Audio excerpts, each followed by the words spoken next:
तरंग युवा तरंग। संभालने वाला मैं हूँ ना, तुम क्यों रोते हो। संभालने वाला मैं हूँ ना, तुम क्यों रोते हो। आंसुओं की वादियों में मैं तुमको छोड़ूंगा नहीं। आंसुओं की वादियों में मैं तुमको छोड़ूंगा नहीं। संभालने वाला मैं हूँ ना, तुम क्यों रोते हो। संभालने वाला मैं हूँ ना, तुम क्यों रोते हो।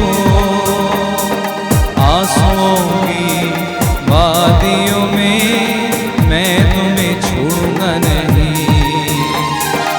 आंसुओं की वादियों में मैं तुझको छोड़ूंगा नहीं। सब मिलकर आनंद के साथ तालियां बजाते हुए प्रभु की स्तुति करें। वो हमें कभी नहीं छोड़ता, कभी नहीं त्यागता, हर समय हमारे साथ रहता है, हमारे आंसुओं को पोंछता है। इसलिए हम उसकी स्तुति करें, उसका धन्यवाद करें, उसकी महिमा करें। इब्राहिम का ईश्वर हूँ मैं, रक्षा तेरी करूँगा सदा। इब्राहिम का ईश्वर हूँ मैं, रक्षा तेरी करूँगा सदा।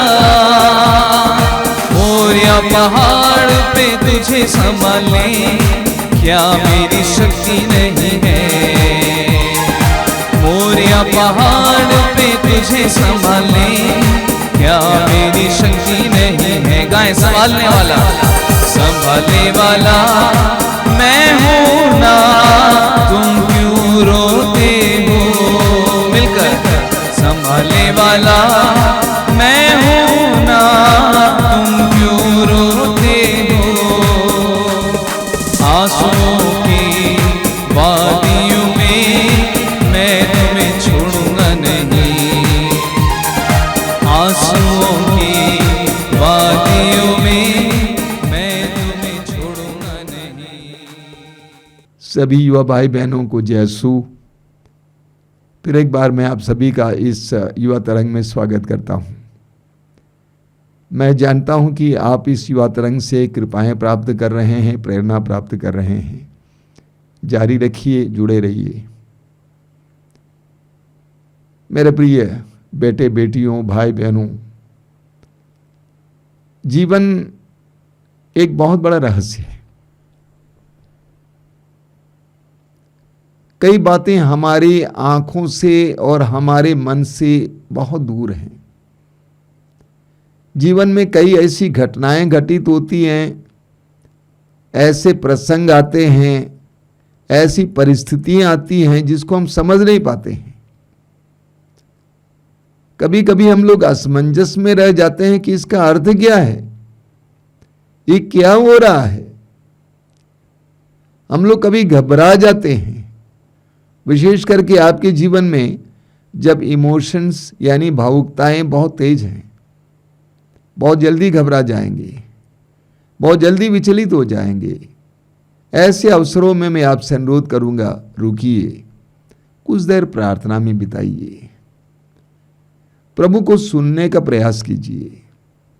हम सभी को प्रभु से बोलने की आदत है, लेकिन सुनने की आदत नहीं है। प्रभु को सुनने का प्रयास कीजिए। ध्यानपूर्वक आज के वचन को सुनिए और प्रभु की आशीष पाइए। प्रिय युवा साथियों, सभी को जय यीशु। पवित्र बाइबल में हम पढ़ेंगे, पवित्र बाइबल हमें बताती है उत्पत्ति ग्रंथ में कि किस प्रकार विश्व का एवं मानव जाति का उत्पत्ति हुई।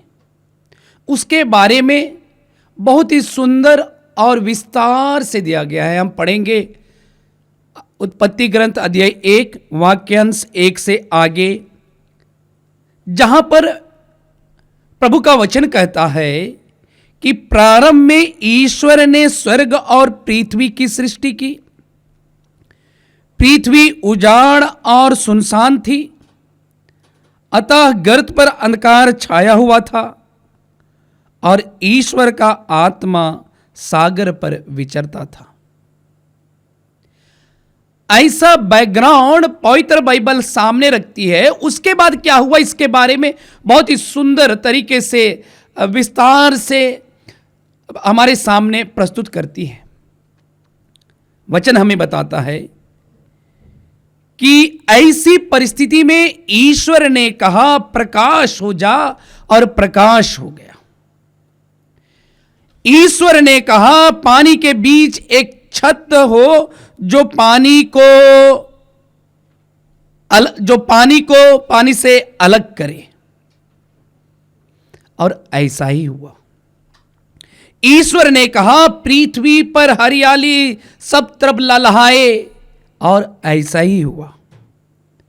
ईश्वर ने कहा दिन और रात हो जाए, और ऐसा ही होना।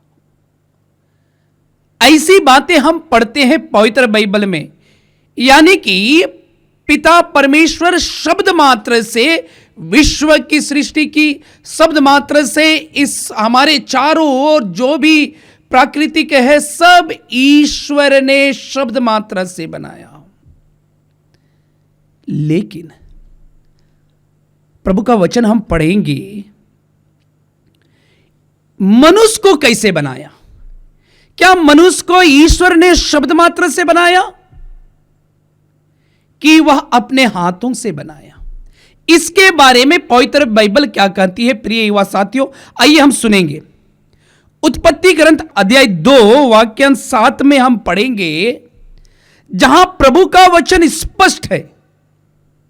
प्रभु का वचन कहता है कि प्रभु ने धरती के मिट्टी से मनुष्य को गढ़ा और उसके नथनों में प्राण वायु फूका। यानी कि प्रभु सब कुछ को शब्दों के द्वारा बनाया, लेकिन मानव को बनाते समय उन्होंने अपना मूड, जिसको कहेंगे हम अपना विचार को बदलते हैं और बड़ी पवित्रता के साथ हाथों से बनाते हैं। यह हमें पवित्र बाइबल हमें बताती है कि पवित्र बाइबल हमें बताती है कि ईश्वर ने मिट्टी से मनुष्य को गढ़ा और अपनी प्राण वायु फूका। यानी कि मनुष्यों के शरीर में जो प्राण वायु फूका, यह हमें यही दर्शाता है कि ईश्वर ने अपना जीवन को हम लोगों के साथ बांटा, मनुष्यों के साथ बांटा, और यह शरीर मिट्टी का पुतला जिसमें अपनी प्राण वायु फूका, यह हमें पवित्र बाइबल हमें बताती है। और इसलिए यिर्मयाह के ग्रंथ में भी हम सुनेंगे, जहां पर ईश्वर की वाणी यिर्मयाह को यह कहते हुए सुनाई पड़ती है।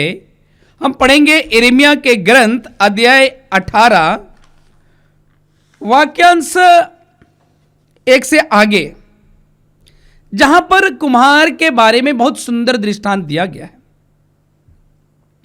ईश्वर यिर्मयाह को संदेश देते हैं और वह संदेश इजरायलियों को सुनाते हैं। वे क्या संदेश सुनाते हैं? वे कहते हैं, क्या मैं कुम्हार की तरह तुम्हारे साथ व्यवहार नहीं कर सकता हूं?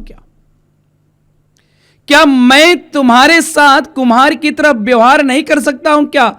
जैसे कुम्हार के हाथ में मिट्टी रहता है, वैसा ही तुम मेरे हाथ में हो। यदि मैं चाहूंगा तो उसे उखाड़ूंगा, यदि मैं चाहूंगा उसे तोड़ूंगा, यदि मैं उससे यह चाहूंगा विनाश करना तो मैं इसे विनाश कर सकता हूं। लेकिन जो अपने पापों के लिए पश्चाताप करेगा तो मैं उसे विनाश करना छोड़ दूंगा। प्रिय युवा साथियों, इन वचनों को पवित्र बाइबल हमारे पास रखती है। इसलिए प्रिय युवा साथियों, आज मैं आप लोगों के साथ हमारे जीवन के 5 बिंदुओं पर विशेष प्रकाश डालना चाहूंगा। पहला है, हमारा जीवन 5 पहलुओं से घिरा हुआ है। पहला है शारीरिक जीवन। यह शरीर ईश्वर का दिया हुआ उपहार है। प्रिय विश्वासी भाई और बहनों, क्या मैं इस शरीर को दुनियाई चीजें का भोजन खिलाता हूं या आध्यात्मिक भोजन खिलाता हूं? यह शरीर का ख्याल रखना हर एक व्यक्ति का कर्तव्य है। यह ईश्वर द्वारा दिया गया है। इस शरीर को फुर्तीला रखना मेरा और आपका कर्तव्य है। इस शरीर को स्वस्थ रखना मेरा और आपका प्रमुख कर्तव्य है, क्योंकि ईश्वर ने इस शरीर को हमें उपहार स्वरूप दिया है। लेकिन दुर्भाग्यवश आज हम इस शरीर को हम मारना चाहते हैं। प्रिय युवा साथियों, हमें से बहुत सारे लोग इस शरीर को कई रूपों में आजकल मार रहे हैं। कैसे? नशीले पदार्थ के द्वारा हम इस शरीर को मारना चाहते हैं। बुरी आदत के द्वारा इस शरीर को मारना चाहते हैं।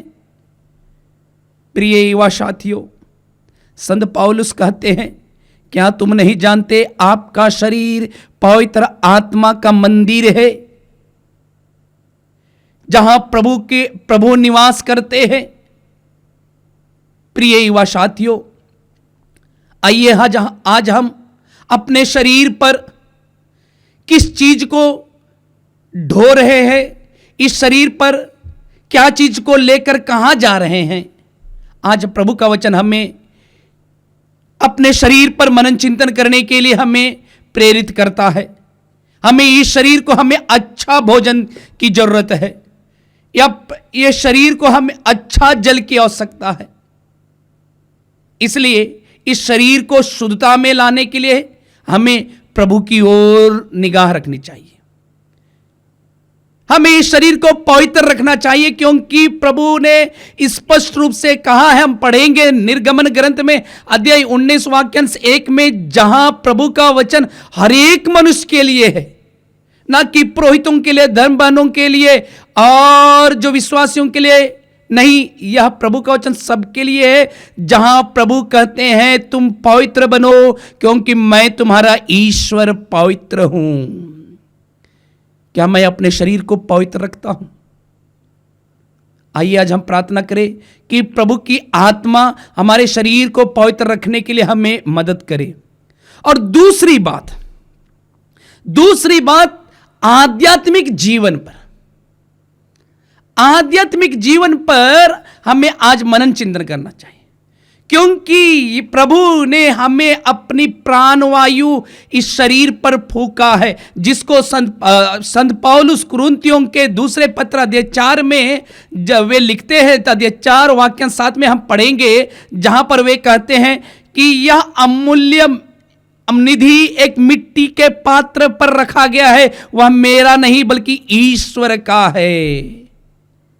प्रिय युवा साथियों, यह आध्यात्मिक जीवन, आत्मा को क्या मैं प्रतिदिन भोजन खिलाता हूं? क्या आत्मा को क्या मैं प्रतिदिन उसको भोजन खिलाता हूं? क्या कि सिर्फ रविवार को हम आत्मा को भोजन खिलाते हैं? क्या आत्मा को सिर्फ पास्का के समय कि सिर्फ जन्म पर्व के अवसर पर ही आत्मा को भोजन खिलाते हैं? क्या पवित्र बाइबल हमें बताती है कि हमें प्रतिदिन हमें आत्मा को भोजन खिलाना चाहिए।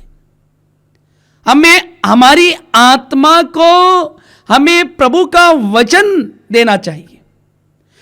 हमारी आत्मा को प्रभु से मिलाने के लिए हमें समय निकालना चाहिए। हमारी आत्मा को भोजन तभी मिलेगी जब मैं व्यक्तिगत रूप से प्रभु के लिए समय देता हूं। प्रिय युवा साथियों, आइए आज हम प्रार्थना करें कि प्रभु हमें हमारी आत्मा को रोज दिन भोजन करने के लिए हमें सामर्थ्य एवं शक्ति दे, जिससे कि पवित्र आत्मा की अगुवाई में हम अपनी आत्मा को पवित्र रख सके और उसको सुरक्षित रख सके। और मैं आपके सामने तीसरी बात रखना चाहूंगा, हमारे बौद्धिक जीवन, हमारे इंटेलेक्चुअल जीवन के बारे में। क्या एक युवा होने के नाते क्या मैं हमारी बौद्धिकता को सही इस्तेमाल कर पाता हूं? क्या हमारे विचार अच्छे चीजों से भरा पड़ा है? दुर्भाग्य की बात है कि आज बहुत सारे युवा साथी लोग अपने इस बौद्धिकता को बुराई की ओर लेकर जाते हैं। बुरी बुरी आदतें, बुरे चीजें देखना, बुरे पिक्चर देखना, बुरी बुरी बातें बोलना, इन पर लोगों का मन भरा है। लेकिन वो जीवन नहीं है जो प्रभु हमें दिए हैं।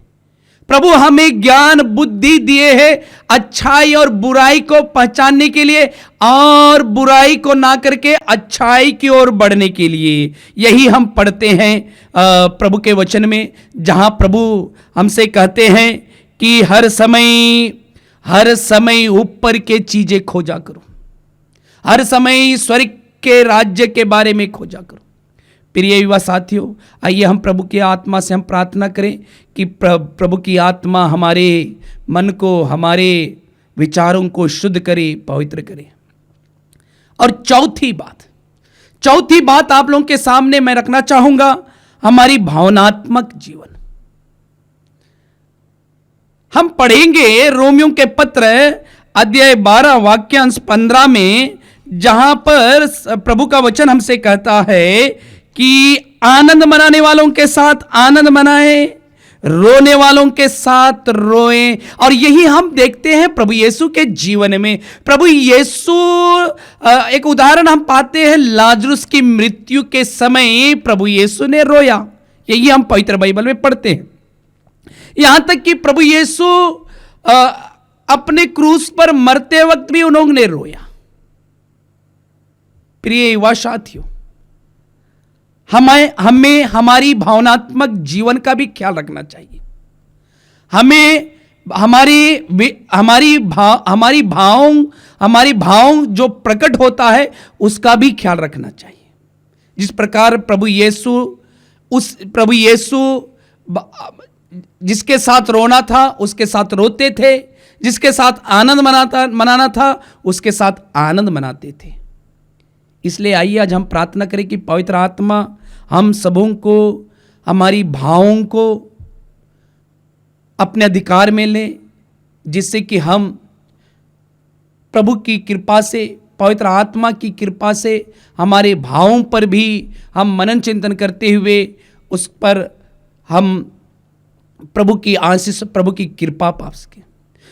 और पांचवी बात मैं आप लोगों के सामने रखना चाहूंगा, वो है सामाजिक जीवन। आजकल हम देखते हैं कि बहुत कम ही लोग सामाजिक जीवन जीते हैं। प्रभु ने हम सबों को परिवार दिया है, माता पिता दिए, भाई बहन दिए हैं, लेकिन क्या मैं सचमुच में क्या मैं परिवार वालों के साथ रहता हूं? आजकल हर एक व्यक्ति परिवार के साथ नहीं रहना चाहता, दूर अकेले में दुनियाई चीजों में रहना चाहता है। लेकिन प्रभु का वचन क्या कहता है? प्रभु का वचन हम पढ़ेंगे रोमियों के ग्रंथ में, जहां प्रभु का वचन कहता है कि आप लोगों का प्रेम निष्कपट हो, आप बुराई से घृणा तथा भलाई से प्रेम करें। आगे वचन में कहा गया है, आप सच्चे भाइयों की तरह एक दूसरे को सारे हृदय से प्यार करें, हर एक दूसरे को अपने से श्रेष्ठ माने, आप लोग अथक परिश्रम तथा आध्यात्मिक उत्साह से प्रभु की सेवा करें। यह पवित्र बाइबल हमें सिखाती है। पवित्र बाइबल हमें यह भी सिखाती है कि आपस में मेल मिलाप करने के लिए, पवित्र बाइबल हमें सिखाती है कि घमंडी ना बनने के लिए, बल्कि दीन दुखियों के साथ मिलते जुलते रहे। हम वचन में पढ़ेंगे रोमियों के ग्रंथ अध्याय 12 वाक्यांश 16 से आगे हम पढ़ेंगे, जहां पर प्रभु का वचन कहता है कि आपस में मेल मिलाप का भाव बनाए रखे, घमंडी ना बने, बल्कि दीन दुखियों से मिलते जुलते रहे।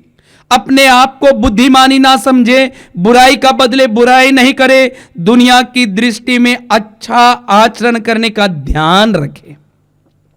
प्रिय युवा साथियों, जहां तक हो सके अपनी ओर से सबके सब मेल मिलाप बनाए रखिए।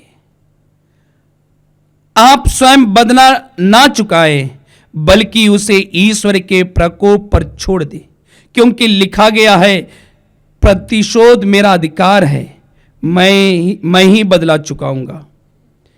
यदि आपका शत्रु भूखा है तो उसे खिलाए, और यदि वह प्यासा है तो उसे पिलाए, क्योंकि ऐसा करने से आप उसके सिर पर जलते अंगारों का ढेर लगाएंगे। आप लोग बुराई से हार ना माने, बल्कि भलाई द्वारा बुराई पर विजय प्राप्त करें।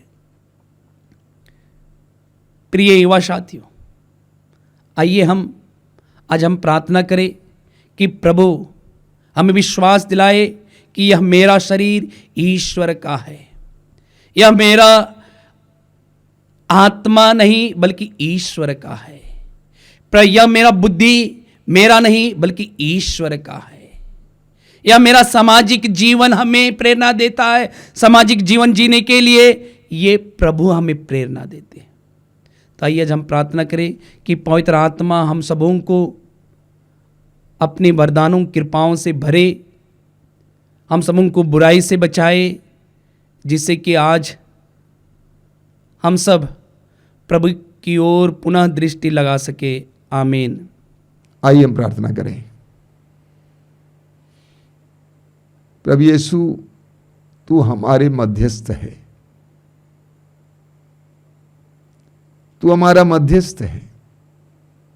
तू हमारे लिए पिता के सामने मध्यस्थ प्रार्थना करते रहता है। हम तुझे धन्यवाद देते इस महान कृपा के लिए। प्रभु, इस समय मैं अपने इन छोटे भाई बहनों को, इन बेटे बेटियों को तेरे हाथ में समर्पित करता हूं। ये जीवन के सबसे कठिन परिस्थितियों से गुजर रहे हैं। इनके जीवन में कई प्रकार की बाधाओं और कई प्रकार की ठोकर का अनुभव करना पड़ता है। कई लोग अपने करियर के बारे में बहुत ज्यादा चिंतित हैं, अपने भविष्य के बारे में चिंतित हैं, वर वधु के बारे में चिंतित हैं। प्रभु, मैं उन सब के लिए प्रार्थना करता हूं, इन सारी परिस्थितियों में वे तेरी ओर मुड़ें, तेरे पास आएं, तेरे करीब आएं, अपने दर्द पीड़ाओं को तेरे सामने रखें। प्रभु, ये सुन के लिए प्रार्थना करता हूं कि उनको सहारा देना, उनको सांत्वना देना, उनको प्रोत्साहित करना, उनके आंसुओं को पोंछ डालना, उन्हें निरुत्साहित नहीं होने देना, उनके कदमों को ताकत देना। ये प्रभु यीशु हमारी प्रार्थना को ग्रहण कर। सर्वशक्तिमान परमेश्वर, पिता, पुत्र और पवित्र आत्मा आप लोगों को आशीर्वाद प्रदान करें। आमीन। सबको जय यीशु। यूसुफ का ईश्वर हूँ मैं, रक्षा तेरी करूँगा सदा। यूसुफ का ईश्वर हूँ मैं, रक्षा तेरी करूँगा सदा। कुएं से आज तुझे निकालने क्या मेरी शक्ति नहीं है। कुएं से आज तुझे निकालने क्या मेरी शक्ति नहीं है। मिलकर गाएं। संभालने वाला, संभालने वाला मैं हूं ना, तुम क्यों रोते हो मुस्कुराते हुए। संभालने वाला मैं हूं ना, तुम क्यों रोते हो। आंसुओं की वादियों में मैं तुम्हें छोड़ूंगा नहीं। आंसुओं की वादियों में मैं तुम्हें छोड़ूंगा नहीं। प्रभु हमें संभालता है, हर समय हमारे साथ रहता है। हम उसकी मिलकर आराधना करें। आप हमारे साथ जुड़िए और जुड़ते हुए आराधना करें। मिलकर, हम सब मिलकर उसकी आराधना करें।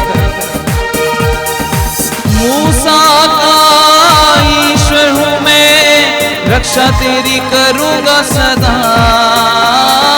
मूसा का ईश्वर हूँ मैं, रक्षा तेरी करूँगा सदा। लाल सागर में आज रास्ता, लाल सागर में आज रास्ता दिखाने क्या मेरी शक्ति नहीं है। लाल सागर में आज रास्ता दिखाने क्या मेरी शक्ति नहीं है। मिलकर संभालने वाला मैं हूं ना, तुम क्यों रोते हो। संभालने वाला मैं हूं ना, तुम क्यों रोते हो। आंसुओं की वादियों में मैं तुमको छोड़ूंगा नहीं। आंसुओं की वादियों में मैं तुम्हें छोड़ूंगा नहीं।